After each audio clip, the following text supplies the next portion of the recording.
आपकी আদালতে অরুণ শৌরীর ওপরে অভিযোগ হলো যে ইনি নিজের পার্টির কাছেই রীতিমতো বোঝা হয়ে উঠেছেন। আপনার যখন আমি হিস্ট্রি পড়ছিলাম তো জানতে পারি যে কলেজে আপনি হকি খেলতেন আর হকি টিমের ক্যাপ্টেন ছিলেন। হ্যাঁ, ঠিক বলেছেন।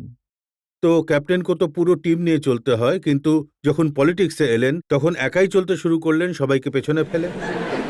না, এটা অ্যাসাইনমেন্টের উপর ডিপেন্ড করে। যেমন যদি আপনি ডিসইনভেস্টমেন্টের কথা বলেন, it is a controversial assignment. যাই করব, ইংল্যান্ডে যখন মিসেস থ্যাচারের এগেইনস্টে মানে ওর আন্ডারে যারা কাজ করতেন, তাদের সাথেও এমনটাই ঘটতো। কারণ ওদের অন্যদের এম্পায়ার বিক্রির চেষ্টা করত, মানে রেসপন্সিবিলিটি ছিল। এখন যদি ফরেন পলিসি থাকে, তাহলে তো এত বড় কন্ট্রোভার্সি হয় না।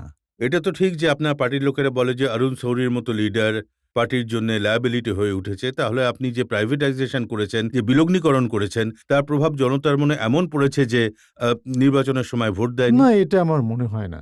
দেখুন, এটা কিভাবে হয় যে পাঞ্জাবে ভোট পায় আর ওখানে ডিসইনভেস্টমেন্টের প্রশংসা পায়, মধ্যপ্রদেশ আর রাজস্থানে ডিসইনভেস্টমেন্টের কোনো প্রভাব পড়েনি, আর বাকি জায়গায় এফেক্ট হলো?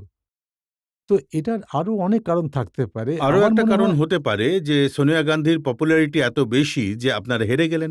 না, হয়তো এটাও নয়। পরে গিয়ে দেখুন ওরাও ভোটে হেরেই যাচ্ছে। এই যে খুব দক্ষ মনে করা হচ্ছিল, গোয়া আর ঝাড়খণ্ডেও চালাকি ধরা পড়ে গেছে। আজ এমন একটা মিনিস্টারকে গলায় ঝোলানো, যাতে নাকি একজন ভালো মানুষ ডাক্তার মনমোহন সিং টাইপের ছবিও খারাপ হয়ে যাচ্ছে। এটা তো খুব বড় চালাকি নয়? স্যার, আমি জানতে চাই যে যখন আপনাকে নরেন্দ্র মোদী আর কিছু এমন লোক যারা হিন্দুত্ববাদী ও ফ্যানেটিক্স টাইপের লোকজন তাদের সাথে কাজ করতে হয়, তখন আপনার ওদের বিষয়ে কি মনে হয় আর কি? আমি এভাবে ইন্ডিভিজুয়াল নিয়ে ডিসকাস করতে চাই না, কারণ আপনি মিস্টার নরেন্দ্র মোদীর নাম নিয়েছেন। আমার যতটুকু আমি জানি কোনো ফ্যানেটিজম ওর মধ্যে দেখিনি। আর মিডিয়ায় একটা ইমেজ বানিয়ে দেওয়া হয়। আজ যদি আপনি দেখেন, তো ডেভেলপমেন্টের যত কাজ নরেন্দ্র মোদীর সরকার করছে গুজরাটে, মনে হয় আপনি অন্য কোথাও এমন এক্সাম্পল পাবেন না। কোন গভর্নমেন্ট ফিসক্যাল ডেফিসিটকে একদম 1/3 করে দিয়েছে ২ বছরেই? কে এমন আনপপুলার ডিসিশন নিয়েছে পাওয়ার বেস এগ্রিকালচার বেশি করবে, বাস ভাড়া বাড়িয়ে দেওয়া, এই যে হসপিটাল চার্জেস বাড়িয়ে দেওয়া, যাতে সেলফ সাফিসিয়েন্ট হতে পারে? এমএলএরা ওর উপর বিরক্ত কেন?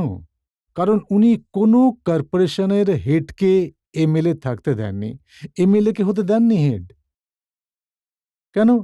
এই সমস্ত জিনিস গভর্নেন্সের জন্য সবাই লিখতে থাকে, এটা কিন্তু হওয়া উচিত। কিন্তু অরুণজি, পাবলিক পারসেপশন তো এটাই যে যখন গুজরাতে রাইট হলো, নরেন্দ্র মোদী সরকার ছিল, ওনার সরকার রাইটকে থামানোর বদলে ইনস্টিগেট করার কাজ করে। স্যার, ও আপনার পাবলিক পারসেপশন কি আছে কি নেই, যদি নরেন্দ্র মোদীকে আপনি এখানে ডাকেন, তাহলে উনি সবকিছু ডিটেলস দিতে পারবেন হয়তো। আর আমি আপনাকে পরিষ্কার বলছি যে এই মিডিয়ার ক্রিয়েটেড ইমেজ বিশ্বাস করবেন না। কারণ আমি নিজের সম্পর্কেও দেখেছি, যা আসলে ঘটছিল সেসব ডিসরিগার্ড করে দিয়ে কি ছাপানো হচ্ছিল। তো যদি আমার নিজের অভিজ্ঞতা এই বিষয়ে থাকে, তাহলে হয়তো প্রসঙ্গটাই এমন যে পাবলিক পারসেপশন এমন, আর সেই পাবলিক পারসেপশন মিডিয়া থেকে এসেছে। তাই আমি আপনাকে রিকোয়েস্ট করব যে আপনি হয় নিজে ফ্যাক্টস এক্সামিন করুন, নয়তো ওনাকে এখানে ডাকুন, ওনার কাছে জানতে চান।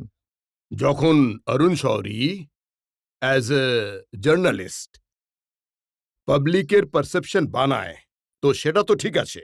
আর আজকের মিডিয়া যদি শ্রী নরেন্দ্র মোদীর এই পারসেপশন বা ধারণাটা বানায়, তখন সেটা ভুল। তখন আপনি মিডিয়ার উপর দোষ চাপাচ্ছেন। না মানে না, দেখুন, কিন্তু আমার সবসময় একই কথা যে যখন আমি জার্নালিস্ট ছিলাম, এমন নয় যে আমি ঠিক আর পাবলিক আমার কথা মতো চলুক। আমার কর্তব্য হলো আমরা ফ্যাক্টস সামনে আনবো, আর পাবলিক নিজেই মানে ভাবুক সেই বিষয়ে, ওই ফ্যাক্টস নিয়ে চিন্তা করুক, ওদের ভাবনায় রিফ্লেক্ট করুক। যদি পাবলিক কারো কথা শুনে চলে, তো ডেমোক্রেসি চলতে পারে না। জয়ললিতা, যার বিরুদ্ধে চার্জেস প্রুফ হয়ে গেছিল করাপশনের, তা সত্ত্বেও যখন নির্বাচন হয় উনি ভোটে জিতে যান। মনমোহন সিং যখন ভোটে দাঁড়ান সাউথ দিল্লি, উনি হেরে যান। হ্যাঁ, তো আর এটা ওনার, এটার জন্য পাবলিকের ভাবা উচিত যে ভাই এর ফল কি হতে পারে। তো যখন ভোট হয় তখন যেন সেই ভাবনা রিফ্লেক্ট করে। আর দ্বিতীয়ত আমরা সবাই এমন প্রেশার বানাই যাতে এমন জিনিস লতে আসে। এই কারণেই কি আপনার মতো মানুষ ভোটে দাঁড়ায় না? আমাকে কেউ দাঁড়ানোর জন্য টিকিটও দেয় না। কিন্তু কিন্তু আপনি আমার কথা ছাড়ুন, যদি এমন পরিস্থিতি হয় যে ডক্টর মনমোহন সিংয়ের মতো ব্যক্তি ভোটে লড়াই করতে পারেন না, তো সেটা একটা খুবই সিরিয়াস সিচুয়েশন যা কান্ট্রির উপরে রিফ্লেক্ট করা উচিত। তো আগামীতে গিয়ে, আগামী নয় আজ কি ফল হচ্ছে, যদি আমাদের ইলেকট্রাল সিস্টেম এতটা খারাপ হয়ে গিয়ে থাকে, আর আমরা রিফর্মও করতে চাই না, কারণ আমরা না, এটা তো কনস্টিটিউশন ফাদার করেছিলেন। যদি ইনার্শিয়ায় ভাবতে না হয় তাহলে তা নিয়ে কাঁদারই বা কি আছে বলুন? শুধু এটুকু বলে দিন যে যদি আপনার পার্টি আপনাকে বলে যে লোকসভার ভোটে দাঁড়ানোর জন্যে, তো সেটা প্রেফার করবেন নাকি রাজ্যসভার রাস্তায় আপনার স্যার, এটা পার্টির ওপর ছাড়বো। ওরা হয়তো এটা ভাবছে যে আমাকে টিকিট দেবেই না। ওরা যদি আপনার কথা শোনে যে ডিসইনভেস্টমেন্টের জন্য হেরে গেছে, তো ওরা বলবে যে আপনারা যদি বলেন না, এ দাবি করছে যে লোকসভার সিট দেওয়া হোক। ওরাই ডিসাইড করবে।